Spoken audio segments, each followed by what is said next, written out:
Sekarang menginjak ayat Qul ara'aytum asyraka'akum alladziina tad'una min dunillah. Qul, katakanlah oleh Muhammad,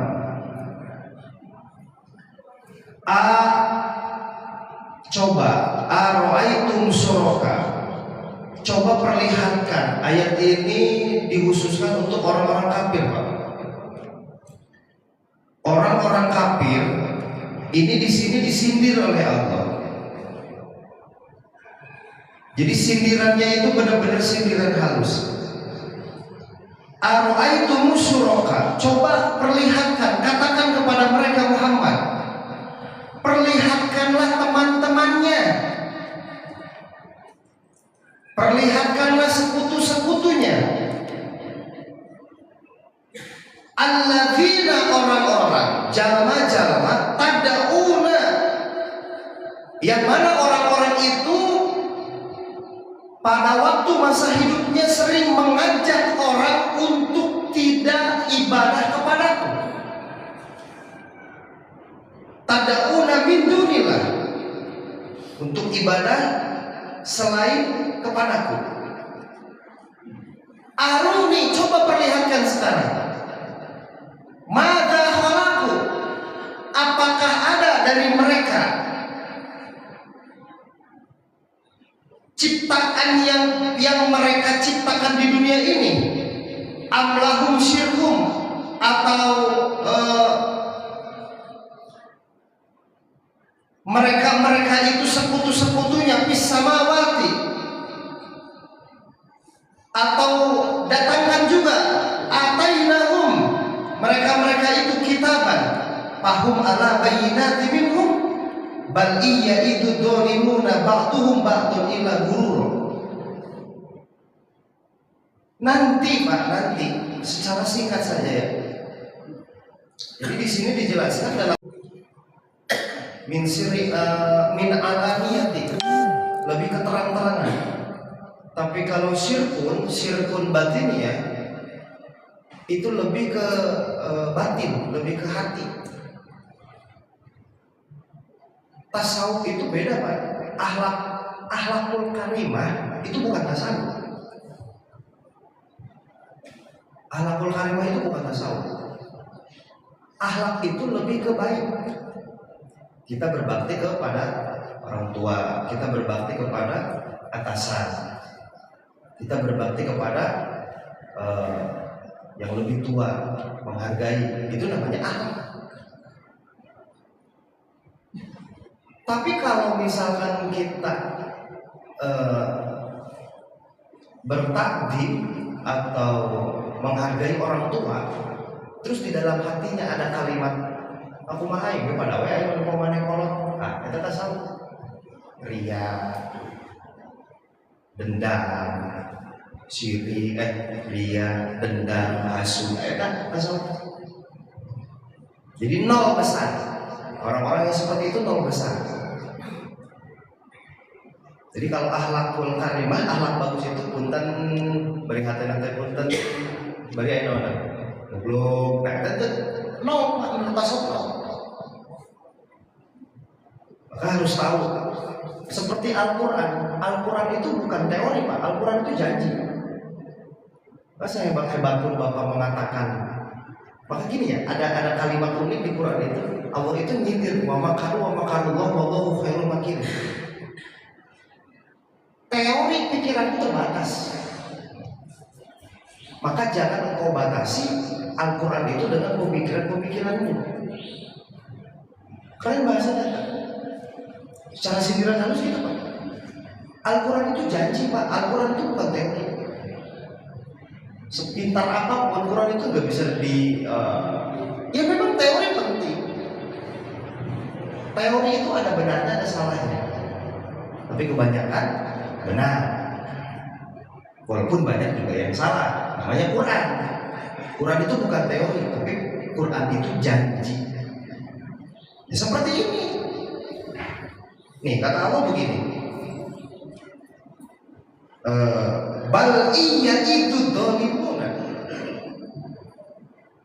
mereka itu sesungguhnya mengajak orang-orang kufar, orang-orang kafir, orang-orang musyrikin, mereka itu mengajak sebenarnya Pak. Mengajak apa kan?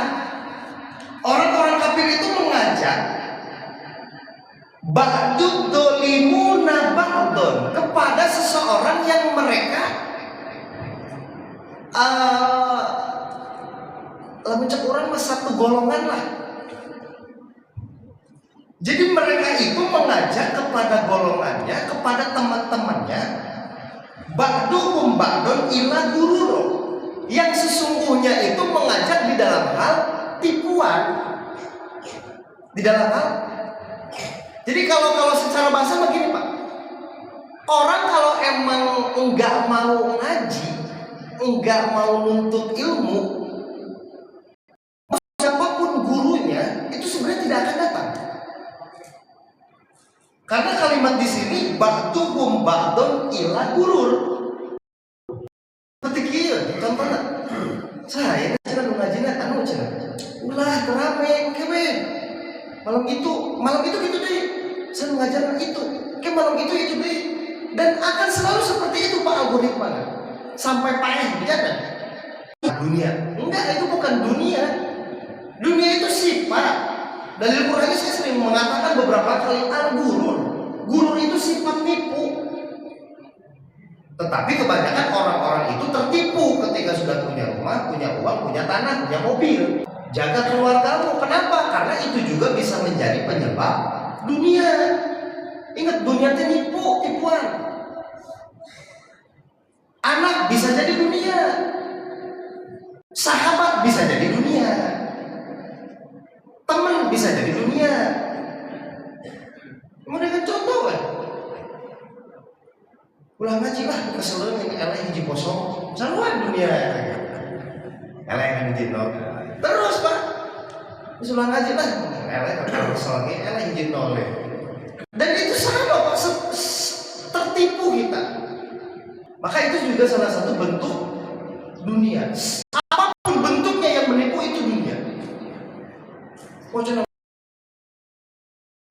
Kalau kita kan begitu, literasi kita begitu. Noh, seperti gini, men. Ya.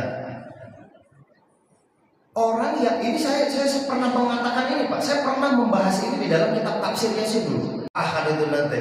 Nih, Pak, yang namanya leher. Iya penting nama jas teh. Pentingnya orang ngaji usul fikih mantek teh dia, Pak. Usul fikih. Sekarang saya tanya, makna dia makna leher. Namun apa? Bukan lehernya, kasautik suaranya. Makanya orang yang sering ada di dunia, ketika di padang mahsyar, ketika dia berbicara, ya Allah aku di mana, semua orang itu akan melirik kepadanya. Di mana yang suka ada di muka pertek? Suaranya itu gampang dikenal. Orang pada yang terkenal teh ya tuh. Atuh ngaji hadisnya gitu tuh dah. Bang ada burungna panjang cenah. Siapa tuh terjadi omongan ada. So, kalau kita makan nanti di padang mahsyar kan gini Pak, ya Allah aku di mana? Orang-orang itu sibuk mengatakan Allah di mana, ya Allah aku di mana, ya Allah aku di mana. Tapi ketika suaranya orang yang sering ada, itu ketika suaranya, mana tukang adan nih? Orang itu semua akan langsung tahu Pak, karena suara kasauti ya di mana saut. Bayangkan ku bapak gerala pemana dohirna beheung panjang, leherna panjang, itu sieun kumaha coba. Geus kitu ini. Goreng pisan tukang adat teh beheungna panjang cenah. Moal mulai daekeun. Dan ini kesalahan kita. So, bukan duana. Pi asari sujud, tapak sujud naon? Orang yang tidak belajar tafsir salah kaprah kan? Asar sujud, bekas sujud itu bisa diketahui ketika nanti sudah di neraka, di akhirat. Makna asar itu bekas. Yang namanya bekas itu berarti punya ciri. Seperti apa contohnya? Nih Pak, itu surat nahl, Al-Baqarah. Al-Baqarah surat nahl ayat terakhir ada. Yang namanya asar sujud itu adalah bekas kita pernah sujud di mana? Di dunia. Contoh misalnya Padekaim sujud. Ketika padekaim dimasukkan ke neraka ku Allah, ketika api neraka membakar tubuhnya, terus api neraka mau membakar kepalanya, berhenti tadi kita kan. Ya Allah, aku nggak berani. Kenapa? Karena ini manusia di dunianya pernah sujud. Asal sujud eta. Ya enak erek di kumah-kumah di kieu nya antara sujud pada aku mau jadi asar, mau jadi tapak. Gudingan cenah mana sok sujud gini kaduruk kene berarti teh sujud mana teh di dunia teh. Asal sujud teh bimanal akhirah, Pak. Neraka itu nggak mampu dan dia nggak mau, Pak. Makanya Allah selalu mengatakan, aku tidak akan membakar orang yang pernah sujud di dunia kepadaku. Tapak sujud teh eta. Ayo nama orang ditapak-tapak. Mau bisa, dasar sujud pada itu. Oh, tapak kakadek kita ya. Tapak kakadek, tapak titajong, tapak gurinda, tapak melas. Itu bener. Tapak itu asar sujud, mak sujudun bimana qalbun wasujudu bimana fi'lun bisa. Ini kesalahan kita, Pak. Kita kalau kekurangan makna itu seperti itu, Pak. Coba bukan tilu. Bisi Bapak ingin tahu. Makanya belajar tafsir itu gak gampang, Pak. Sulit. Pangkihu ma tobalakum. Pangkihu maka menikahlah engkau. Ma toba. Toba mana coba, Pak? Toba itu dalam tafsir maknanya nyaman. Makanya Allah selalu mengatakan, sok engkau menikahlah ketika engkau sudah nyaman menemukan perempuan pujaanmu. Coba aja lamun misalkan bapak boga istri gelis, tapi nyebut ka bapak naon coba? Si anjing ka mana ka dieu cenah nyaman teh, Pak? Henteu nyentong kawin kitu. Da simpelan tuh lebih baik pemajikan rada buntut rada goreng, yang penting nyaman. Nyaman dipanggilna, nyaman ngobrolna, nyaman ieuna. Makanya kehidupan rumah tangga mah banyak anomali. Pemajikan bodas salakina hideung tapi jari. Pemajikannya jangkung bodas, salakina rada leutik, lintu. Cenah aing tadi teh kapurungkeun cenah awewe teh. Emang kitu Pak keluar isep lah. Panggihu ma toba mana coba nyaman. Toba itu maknanya nyaman. Makanya rumus keluarga aku mengatakan engkau cari menikahlah ketika engkau sudah nyaman. Jadi kalau kita ngaji tafsir mah sulit, Pak. Makanya jangan sulit, Pak. Kalau tafsir itu luar biasa. Kalau saya terjebak dalam terjemah itu udah salah. Nanti kesananya larinya kan, cenah mana gini buktinya begini, malah buktinya begini, geus kawin, geus ieu, dan terus seperti itu.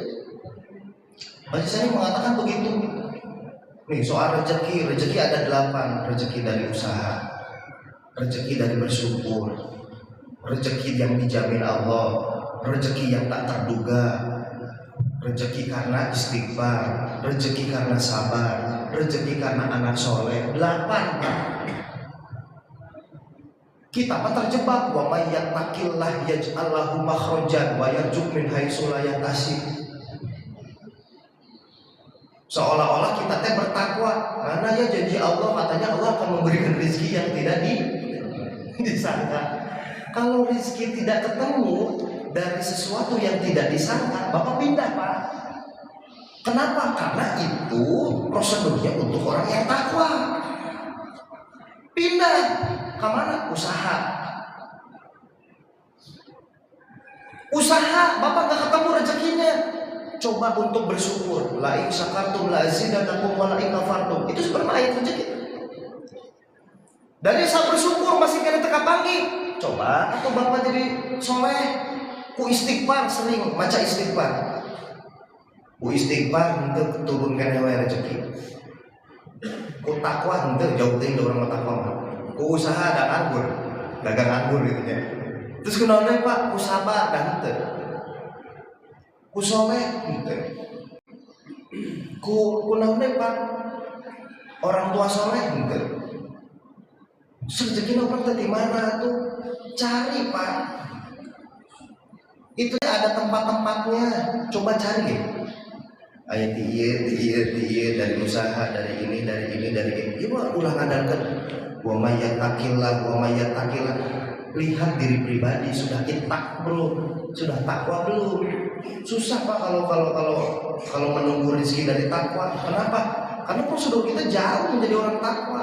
Lewat usaha, lewat kerja tekan yang cuma lewat bersyukur.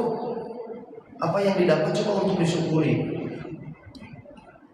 Nah ini, jadi kembali lagi orang-orang kafir itu seperti itu. Dia itu sebenarnya hanya mengatakan jangan pergi, engkewe nanti saja, nanti. Wa makaru. Teorimu terbatas. Jangan engkau batasi ibadah amalmu oleh teorimu. Al-Quran itu bukan teori, Al-Quran itu janji pasti. Innallaha yumsikus samawati wal ardh. Tidak ada yang bisa menahan. Yumsiku as-samawati, Allah yang menahan. Langit tidak runtuh itu karena Allah, bukan karena kita. Wal ardi sama, bumi tidak hancur itu juga ditahan karena Allah. Wala inna zalata in amsakuhuma, ketika langit dan bumi mau runtuh, siapa yang bisa menahan? Tidak ada. Innahu kana haliman ghafura. Sesungguhnya Allah itu zat yang maha penyantun. Penyantun itu pembuat. Allah tidak memerlukan konstruksi seperti kita, Pak. Allah itu penyantun dan Allah itu maha tahu. Maha tahu Allah itu beda dengan maha tahu manusia. Maha tahu Allah itu karena menciptakan. Maha tahu manusia itu karena melihat. Itu bedanya di situ. Makanya Allah selalu mengatakan, engkau itu cukup untuk beribadah kepadaku. Jangan lari. Kita ini sudah terlalu jauh, Pak. Terlalu jauh lari. Jangan lari. Wa aqsamu billahi jahdan aimanihim. Wa aqsamu. Paling parah. Orang-orang kafir, orang-orang kufar itu mereka bersumpah billahi atas nama Allah, jahdan dengan sumpah yang benar, sungguh.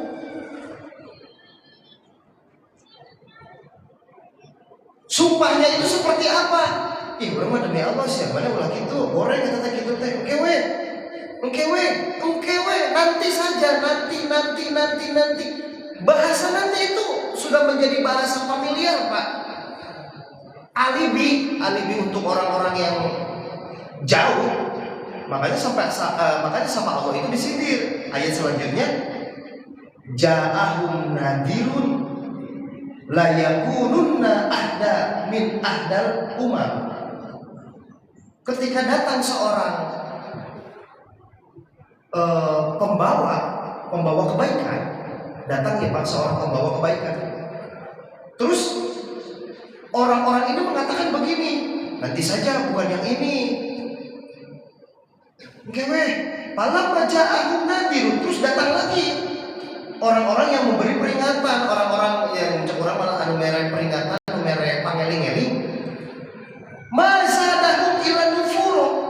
Padahal mereka semakin jauh. Maksudnya apa kumaha? Kang ngaji yuk, Pak ngaji yuk. Oke nungguan ustadznya udah nungguin begitu Nanti teh ustadznya bisa ganti kali 100 kali. Sebenarnya bukan semakin dekat, semakin jauh Itu hanya alibi asumsi mana dalilnya? Kata surat nanti mana? Mazadahum ila nufuro. Ila nufuro kan ilah terkecuali, nufuro makin jauh. Ngomong mah tebaki sakitu atuh terang-terangan. Embung. Peringatan itu bermanfaat, Pak. Untuk siapa? Untuk orang yang sudah merasakan. Di surat Al-A'la ayat 9. Sabbi isma rabbikal a'la. Ada kan ayatnya? Padakir inna fa'atidik. Padakir sesungguhnya peringatan. Inna fa'at itu banyak memberikan manfaat. Terakhir saya mengatakan, Pak, ilmu itu sifatnya kontinu. Bapak sekarang ngaji tafsir, mungkin menurut Bapak Untuk apa kegunaannya? Ilmu itu kontinu Pak, bukan ketika Bapak ngaji sekarang terus Bapak paham, tidak. Ilmu itu kontinu Pak. Saya 11 tahun pesantren baru sekarang ketahuan manfaatnya. Belajar tasawuf jangan langsung menyalahkan. Ketika Bapak masih belajar syariat, terus Bapak belajar tasawuf, apa tasawuf ini enggak ini? Ketika Bapak sudah 80 tahun, Bapak mengatakan baru kan manfaat tasawuf tadi. Ilmu itu kontinu Pak. Sifatnya itu kontinu. Bukan pada waktu itu langsung, itu tidak. Sama seperti Bapak dulu diberi peringatan, ingat? Fadzakir in nafa'ati dzikra. Bapak dulu diberi peringatan oleh orang tua Bapak. Yang benar ngajinya, yang benar sekolahnya, biar nanti dewasa jangan jadi orang bodoh, gitu kan? Ketika masih kecil, Bapak manfaat tetap peringatan anak. Ente. Tapi ketika sudah dewasa, sudah tua, baru benernya fadzakir in nafa'ati dzikra. Dulu Nabi mengatakan, harta yang paling hebat itu adalah anak soleh. Saya dulu belum nikah, dan saya dulu belum punya anak. Pada waktu saya mengkaji hadis itu, mendengar hadis itu, ya enjoy, da can karasa. Ayeuna geus boga mah bener geningannya. Paling indah dapat nikmat-nikmatnya itu punya anak. Fadzakir inna fa'ati dzikra. Wong bakal langsung nyalahkeun, cicing ilmu mah kontinu. Tauhid, tafsir, tasawuf, fikih itu semua penting, tapi ada waktunya. Makanya Bapak karang ngaji hadis kulo bid'ah mah cicing heula ulah ka mana-mana. Kayak geus ngaji maka itu napa kakara. Maka kakara tiba ngaji gitu. Kayak 80 tahun ketika nunakisu fil khalqi. Allah mencabut kekurangan di dalam tubuhmu, tanganmu, kakimu, matamu, telingamu. Tinggal tersisa 30% yang aktif. Di situ baru Bapak akan mengatakan, ya Allah, aku sudah tidak bisa beribadah dengan sempurna. Oh, makanya apa ibadah? Ingat, ilmu itu sifatnya kontinu, Pak. Ilmu itu sifatnya kontinu. Maka apapun itu bentuknya, apapun ilmu agama ininya, terima. Mungkin suatu saat peringatan ini berarti untuk kita. Karena Islam ini adalah agama yang dikawal oleh ilmu sampai kapanpun. Islam itu agama yang selalu dikawal oleh ilmu.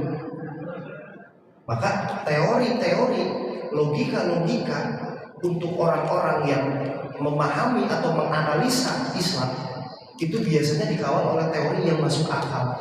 Sampai kapanpun Islam itu hebat teori ini. Kan debat beberapa kali ini. Mau mengatakan apa jeung agama manusia aja? Karena Islam itu dikawal, Pak. Maka ada ilmu usulnya, ilmu ininya. Nah ini mungkin itu saja.